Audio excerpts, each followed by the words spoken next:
Hey everyone, in today's video I'm going to be talking about kibble toppers for dogs. A lot of people would love to feed their dogs a homemade diet or be able to afford to pay for plans such as like butternut box and others similar to it, but unfortunately it's just not possible for them at this time.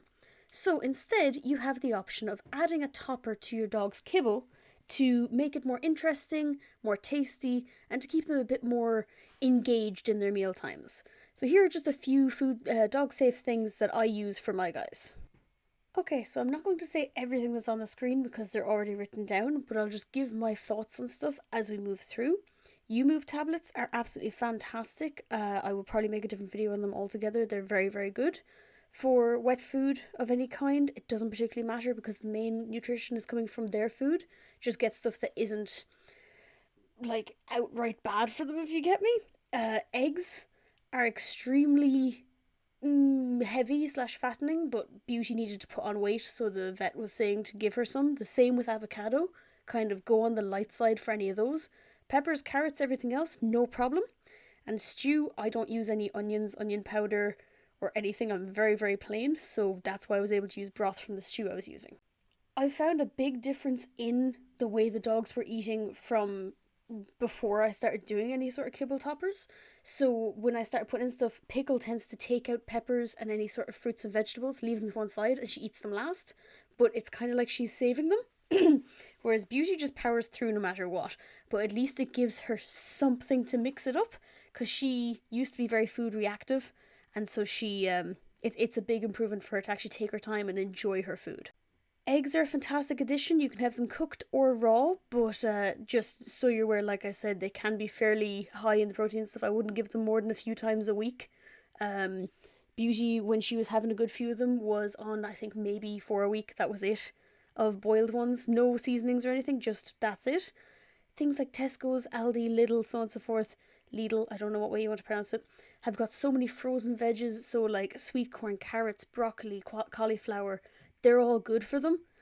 Greek style yogurt, natural yogurt, just not any of this kind of flavoured stuff because they use a lot of sugar in them to make people want to eat them, and it's not necessarily great for the dogs.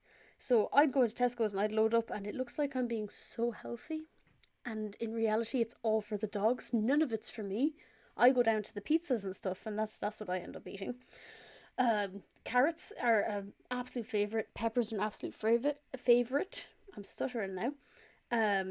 So peppers, sometimes I just cut the tops off them. I fill them with yogurt and stuff, freeze them, and it's like an enrichment toy they can then eat after.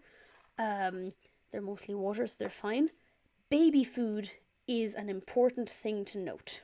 If you have a dog that has problems with chewing or has problems with certain foods, or they're kind of avoiding them, any of these organic baby foods that on the ingredients on the back, you'll see that this one just has fruits and lemon juice. That is it.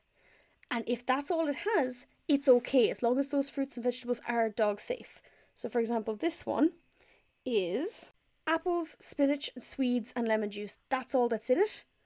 If it's something like that where it's just fruits and vegetables that are dog safe, a little bit of lemon juice, that's fine. There's no random, what's it called, like additives and things like that. Like it's fine for your dog. It's just mushed up stuff. If they're willing to give it to human babies, it's not been altered too much for your dog. So as long as it's not something like rhubarb is toxic. They can't have that. Onions they shouldn't have. Garlic they shouldn't have. There's multiple things they shouldn't, but it's so easy to just look it up and go, hey, can dogs have blank? And you'll find the answer very, very quickly. So baby food are fantastic because it's a pouch. You just take off your little lid, sprinkle it in, squirt it in, make little cool twirly designs and feel like a little chef decorating their dog's plate. And the dogs don't care. And they're like, oh, this is a tasty thing, this is new. If you add water to your dog's kibble, it kind of makes the water like flavoured, like whatever it is you put on it. And they love it. They think it's great. I like to sometimes sprinkle in like the low fat or like lighter kind of biscuits like this. You'll see in the summer, I have a lot of frozen stuff. In the winter, I have a lot of warm stuff. So I put biscuits in with the kibble sometimes. My my coconut oil froze because my house was so cold. And then I added warm chicken broth. So it's literally just the stock cubes like you get for your own food, but the salt-free ones. Or if you're able to get bone broth, that is better, obviously, because it's just just bone broth. Like it's simple, it's natural, it's fine for them. Don't give them bones. And leave it in, and just when it's warm enough that like it's not going to scald you, if you'd be happy to give it to a child, it's cold enough for the dog. You don't need to go all out. It's okay if you repeat stuff every now and then. It's purely just to give your dog something different, so it's not just biscuit, biscuit, biscuit, biscuit. Have a bit of fun with it and they'll love it. Alright, you're going to make an important choice. Beef or chicken? Oh, we're doing beef. Alright, good girl. Can I have it? Can I have it? Can't have the other one as well. And she's gone. Can I have it? Thank you very much.